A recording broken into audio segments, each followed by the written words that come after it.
Hello guys, welcome back to Ansarkari and I hope that you all must be doing great. So continuing with our GS3 economy series. So today we are going to understand nature of economics actually में है क्या? क्या economics एक science है? क्या ये art है या social science है? So let's start. So firstly we'll see that whether economics science है या नहीं. तो basically पहले हम समझेंगे कि science होता क्या है. Then we'll connect it with economy. So किसी भी subject को आप science तभी consider करते हो अगर we are studying the relationship between cause and effect. तो cause and effect होना important है. Then जो भी आप चीज study कर रहे हो that needs to be measurable and it needs to be based on facts. And it has its own methodological apparatus and it should have the ability to forecast also. तो क्या आपको लगता है ये सारे elements जो science में हैं डू दे एग्जिस्ट या कहीं ना कहीं हम बोले कि are they really present in economics as well. So yes they are present and we'll understand कि ऑब्वियसली इकोनॉमिक्स में कॉज एंड इफेक्ट है.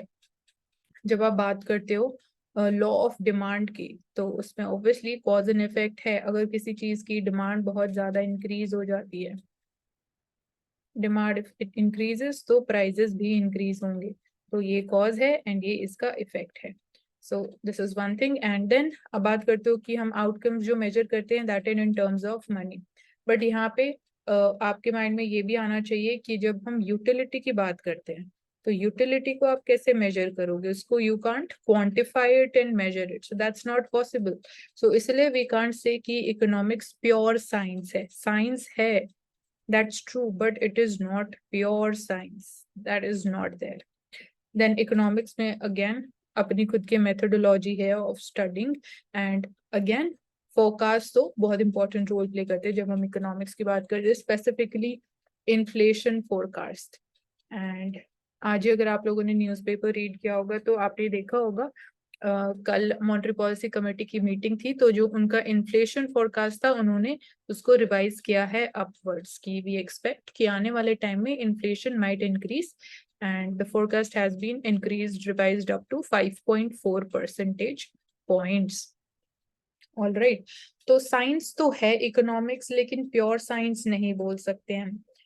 सो साइंस क्यों है? Because it is approached scientifically. जो theories हैं they can be tested in economics and economist. but हम ये नहीं बोल सकते कि economist जो होते हैं वो scientist भी होते हैं, क्योंकि कहीं ना कहीं economics it is not we are not talking about pure economics, we're talking about practical sense में. तो practical sense में economics political elements कहीं ना कहीं they are also interrelated या फिर we can say कि influence होता है.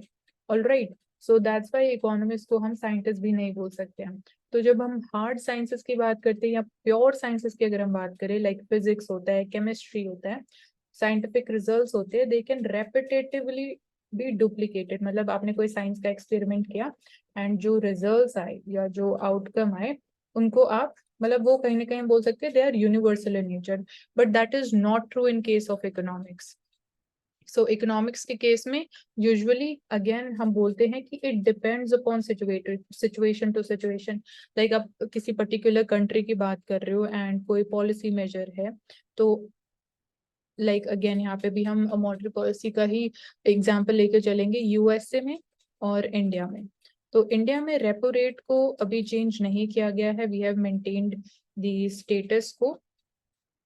Whereas in case of USA, तो USA का जो सेंट्रल बैंक है Fed reserve, they have increase the repo rate. So यहाँ पे अगेन इट इज वेरिंग. जो यूएसए में इकोनॉमिक सिचुएशन है, जो यूएसए में इन्फ्लेशन है, देयर डिसीजन इज कि they would be increasing the repo rate. India के केस में we are seeing different economic situation. हमारे जो मैक्रो इकोनॉमिक फंडामेंटल्स हैं दे आर स्ट्रॉन्ग. जो लोकल लेवल पे we are seeing consumer demand that remain strong. So कहीं ना कहीं ऑल्सो वी आर सीइंग कि जो हमारे फॉरेक्स रिजर्व्स है that has also been one of the important factors in terms of this decision of maintaining status quo as of now. So जैसे कि हम बात कर रहे थे कि इकोनॉमिक्स में कोई भी अगर रिजल्ट आता है तो that is not universal. It depends upon situation to situation. क्या सिचुएशन है, क्या प्रैक्टिकल सिनेरियो है एंड ऑब्वियसली फैक्टर्स भी चेंज करेंगे. All right. So this is all regarding science. Then fundamental challenge क्या है जो इकोनॉमिस्ट फेस करते हैं, दैट इज, ये हमने लास्ट लेक्चर में भी बात करी थी कि लिमिटेड या स्कार्स रिसोर्सेज है and then you have to choose between them. And economist they may try to hold everything else constant, मतलब ये टर्म हम ऑब्वियसली बहुत ज्यादा यूज करते हैं इकोनॉमिक्स में जब हम बात करते हैं, किसी थ्योरी की बात करते हैं, किसी लॉ की बात करते हैं। तो सिट्रस पैरिबस मतलब कि holding everything else to be constant. तो यहाँ पे जैसे कि अगर हम लॉ ऑफ डिमांड की बात करें तो वहां पे भी this thing is applicable. So ultimate goal of economic science is to improve the living conditions of people in the everyday life. So चाहे आप यहाँ पे अब GDP की बात करो तो GDP is not just limited to numbers कि GDP increase हो रही है and that's all. Higher incomes मतलब कि people are having access to good food, they can buy good food, they have houses, they have hot water or potable water जो basic services required है। तो again science और economics यहाँ पे थोड़ा differ कर जाते हैं।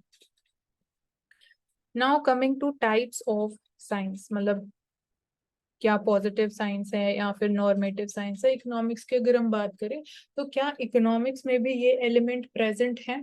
सो लेट्स अंडरस्टैंड दैट जब आप पॉजिटिव इकोनॉमिक्स या साइंस की बात करते हो तो that is based on cause and effect relationship. यहाँ पे हम मेजरली जिस चीज के बारे में we try to decipher something, that is main जो कॉन्टेक्स्ट है या मेन जो एलिमेंट है वो हम समझते हैं what is related to anything, आप समझ सकते हो। So positive statements, they are about facts. They state कि reality actually क्या है, मतलब it talks about the reality जो actual में चीजें already established हैं। So that is positive economics. So we can say कि positive जो दो different types of sciences होते हैं, positive and normative science, तो economics भी basically we can say कि positive economics makes sense। Normative economics की बात करें तो नॉर्मेटिव में हम basically we deal with what ought to be, मतलब एक्चुअली में क्या होना चाहिए, what should be the things. So it involves value judgements.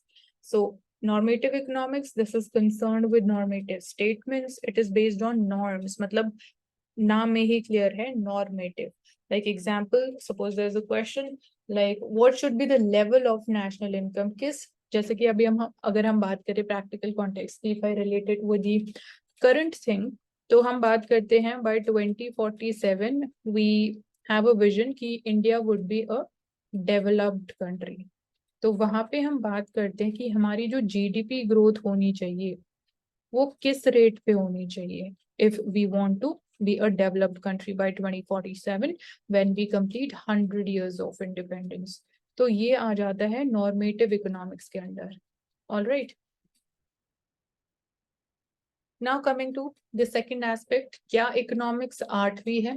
सो पहला हमने साइंस देखा, तो साइंस तो we can say yes economics is a science but it is not pure science, and फिर हमने समझा कि why it is not pure science. Now coming to the second aspect, whether economics is an art not. So art एक ऐसी branch of study होती है that deals with something creative skills या imagination जो ह्यूमंस परफॉर्म करते हैं। तो kind of we can say human behaviour से इट इज रिलेटेड। तो we have one branch of economics that is called behavioral economics।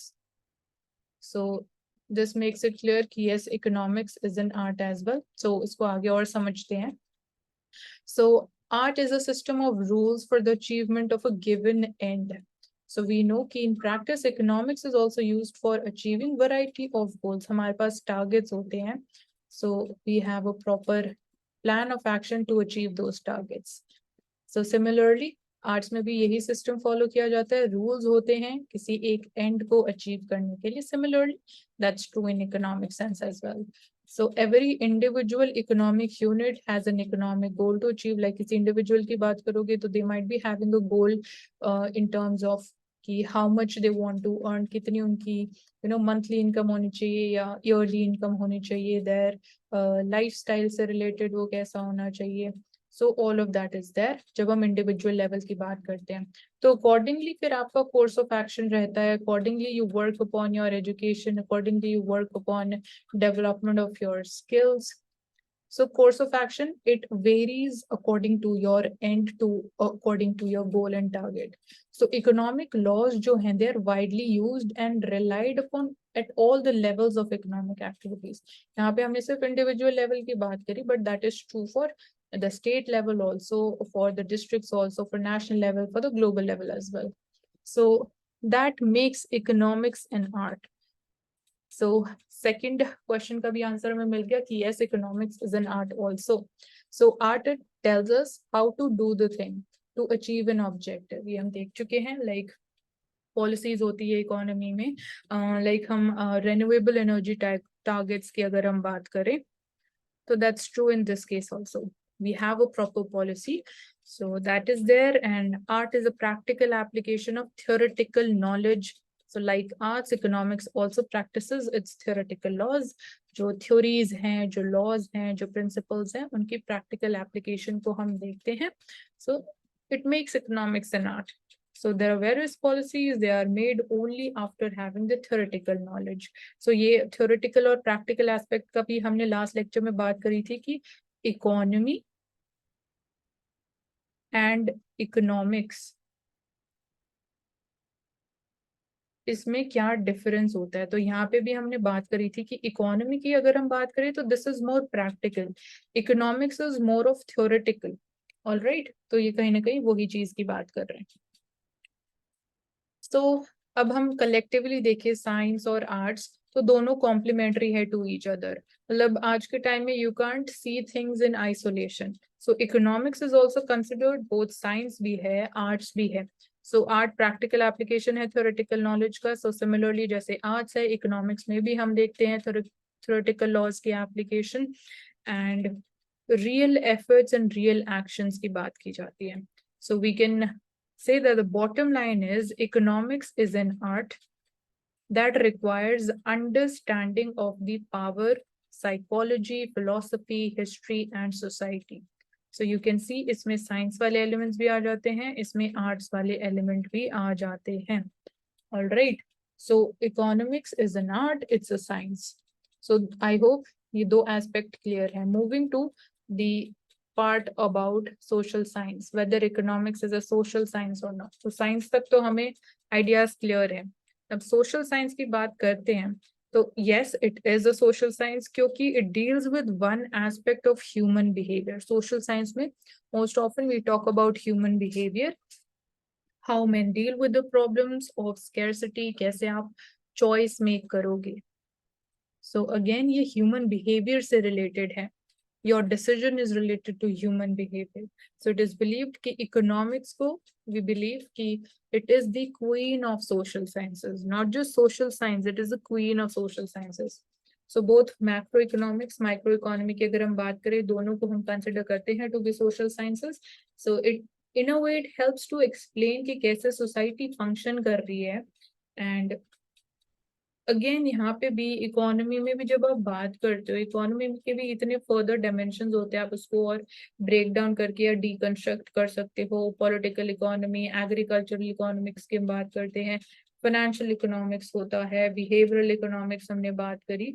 तो बहुत सारे डिफरेंट डायमेंशंस है, जो आप सोचोगे तो आपके माइंड में बहुत सारे डायमेंशंस आ जाएंगे. तो कहीं ना कहीं ये हमें एक ही चीज के बारे में बता रहे हैं कि सोसाइटी कैसे फंक्शन करती है, humans how do they behave, how do they take a decision. So yes, economics is a social science as well.